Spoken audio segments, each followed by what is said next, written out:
Assalamualaikum warahmatullahi wabarakatuh. Selamat pagi Ibu dan Bapak Guru yang saya hormati. Terima kasih atas waktu yang sudah diluangkan untuk dapat hadir di acara webinar ini. Salam dan bahagia. Pada kesempatan ini, izinkan saya Yuli Setiawati, calon guru penggerak Angkatan 4 dari Kabupaten Cirebon, untuk memaparkan tentang aksi nyata budaya positif.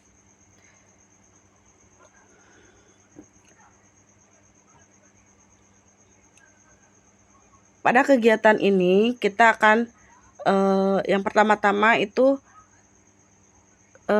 mempelajari atau membahas tentang koneksi antar materi.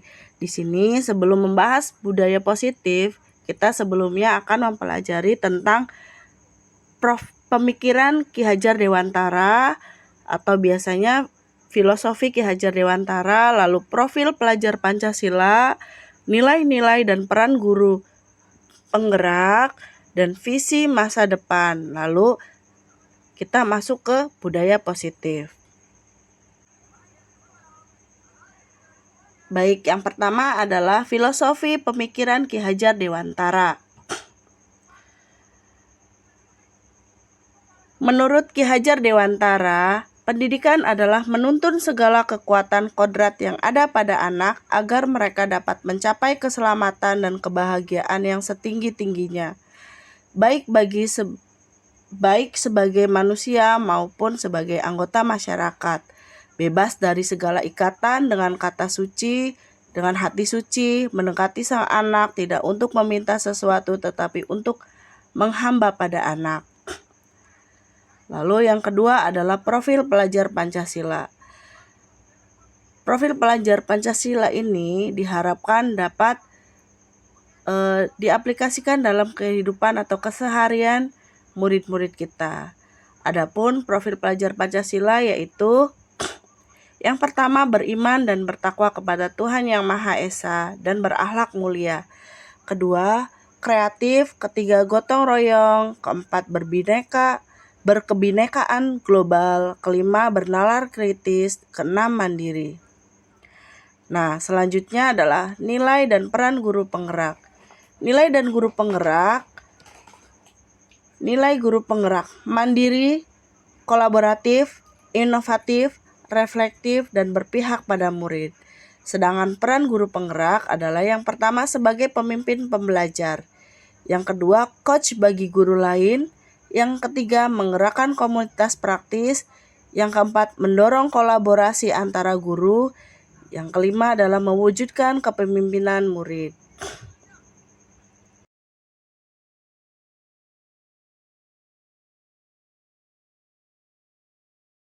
Filosofi Ki Hajar Dewantara. Pendidikan adalah menuntun segala kekuatan kodrat yang ada pada anak-anak agar mereka dapat mencapai keselamatan dan kebahagiaan yang setinggi-tingginya, baik sebagai manusia maupun sebagai anggota masyarakat. Bebas dari segala ikatan, dengan hati suci, mendekati sang anak tidak untuk meminta sesuatu tetapi untuk menghamba pada anak. Profil pelajar Pancasila yaitu beriman dan bertakwa kepada Tuhan Yang Maha Esa dan berakhlak mulia, kreatif, gotong royong, kebinekaan global, bernalar kritis, dan mandiri. Dari 6 profil ini yang harus dimiliki oleh murid-murid kita. Lanjut, nilai dan peran guru penggerak. Nilai guru penggerak yaitu mandiri, kolaboratif, inovatif, reflektif, dan berpihak pada murid. Sedangkan peran guru penggerak adalah sebagai pemimpin pembelajar, coach bagi guru lain, menggerakkan komunitas praktis, dan mendorong kolaborasi antara guru, mewujudkan kepemimpinan murid. Materi pertama yang kita pelajari di budaya positif adalah perubahan paradigma. Untuk membangun budaya yang positif, sekolah perlu menyediakan lingkungan yang positif, aman, dan nyaman agar murid-murid mampu berpikir, bertindak, dan mencipta dengan merdeka, mandiri, dan bertanggung jawab. Salah satu yang perlu ditinjau ulang adalah bentuk disiplin yang dijalankan selama ini di sekolah-sekolah kita.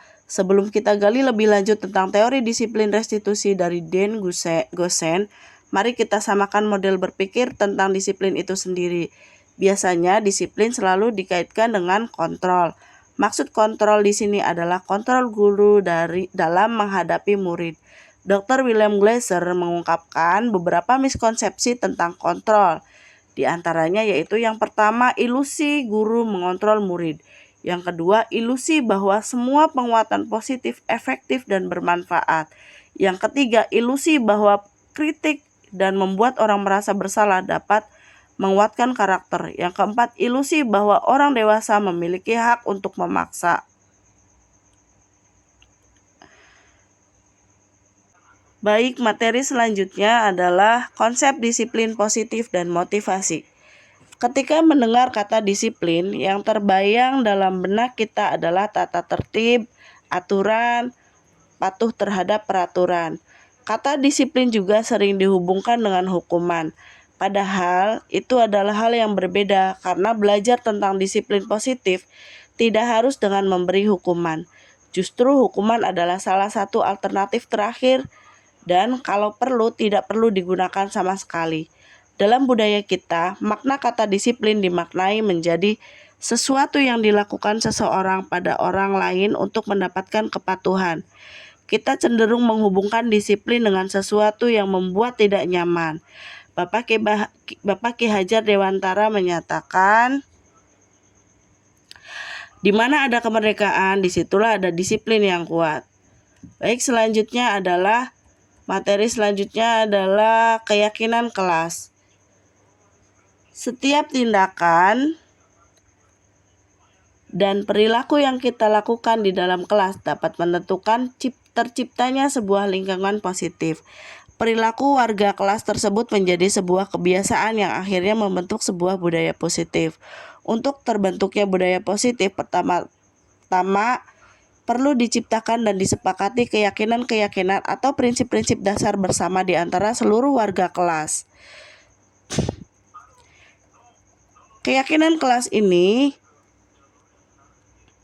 berisikan tentang nilai-nilai kebajikan atau prinsip-prinsip universal yang disepakati bersama, terlepas dari latar belakang suku, budaya, adat, bahasa, dan agama. Keyakinan kelas dibuat dan disepakati oleh seluruh warga yang ada di lingkungan kelas atau lingkungan sekolah.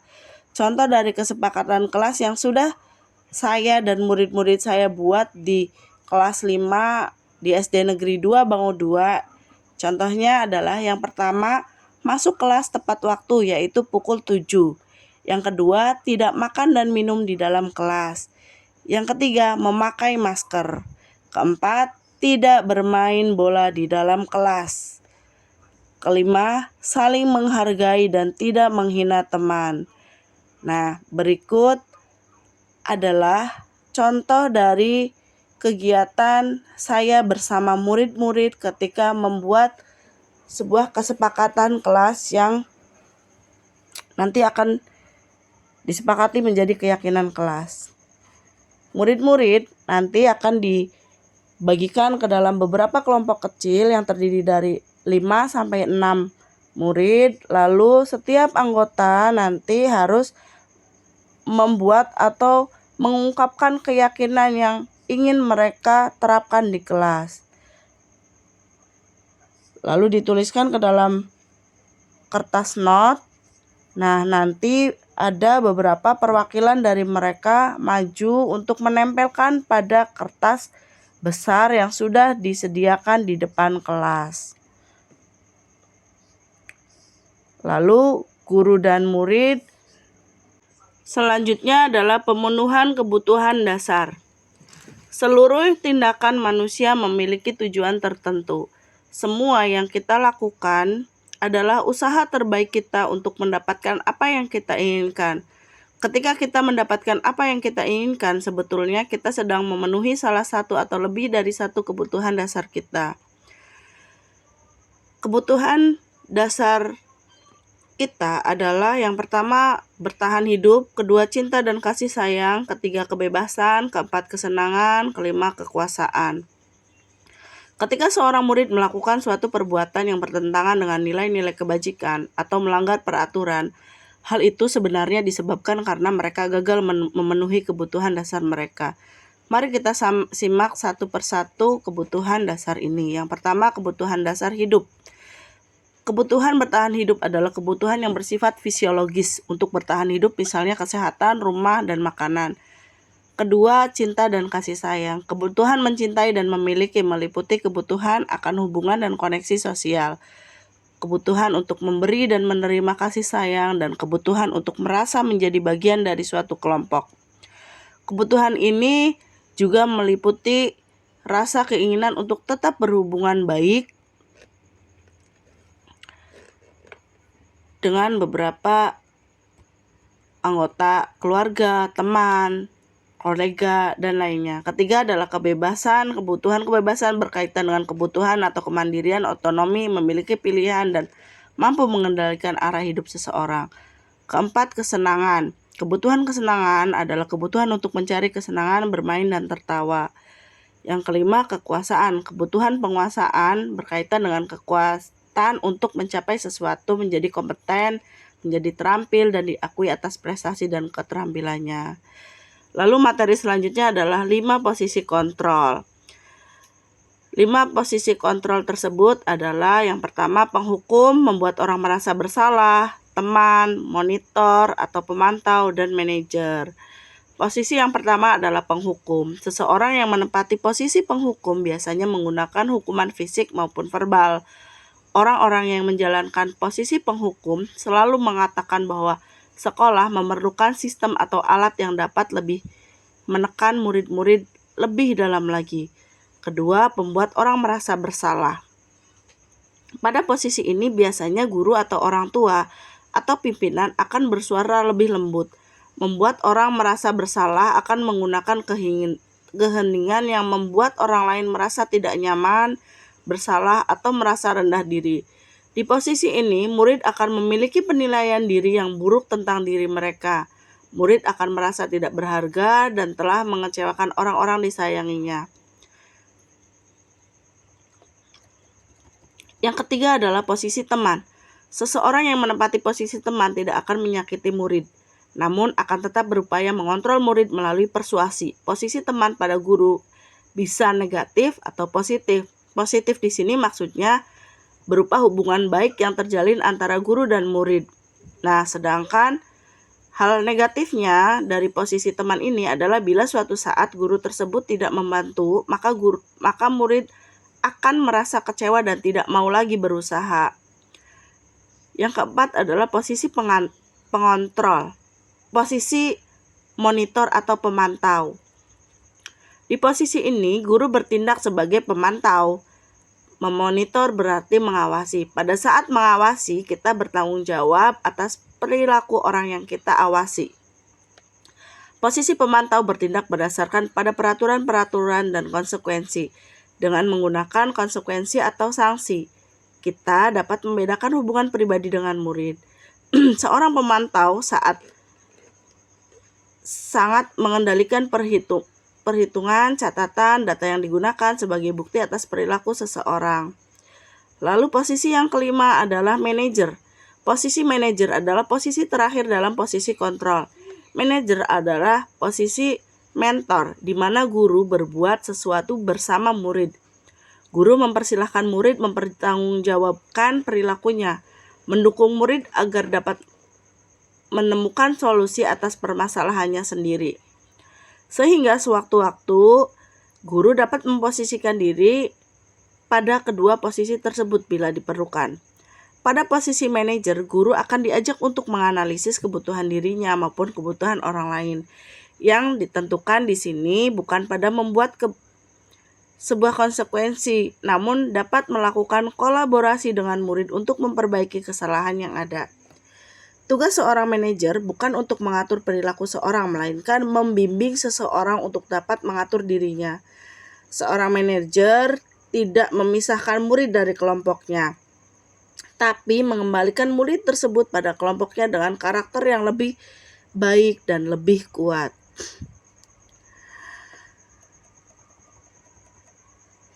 Dalam mempraktikkan penerapan disiplin sehari-hari, kita bisa kembali ke posisi teman atau pemantau. Karena murid yang ditangani belum tentu siap untuk diajak berdiskusi atau melakukan kegiatan restitusi. Perlu disadari, tujuan akhir dari 5 posisi kontrol seorang guru adalah mencapai posisi manajer. Sehingga murid dapat menjadi pribadi yang mandiri, merdeka, dan bertanggung jawab atas segala perilaku dan sikapnya, yang pada akhirnya dapat menciptakan lingkungan positif, nyaman, dan aman.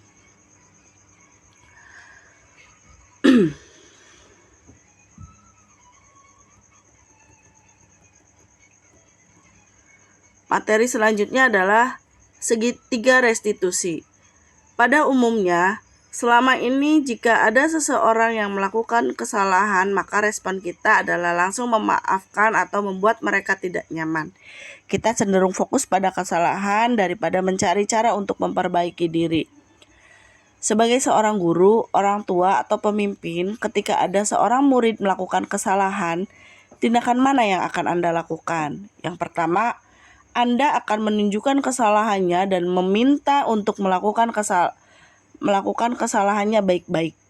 Yang kedua, Anda akan mengatakan, kamu seharusnya tahu bagaimana kamu seharusnya bertindak. Yang ketiga, Anda mengingatkan murid tentang kesalahannya yang sama di waktu sebelumnya. Yang keempat, Anda bertanya, kenapa kamu melakukan sesuatu yang tidak seharusnya tidak kamu lakukan?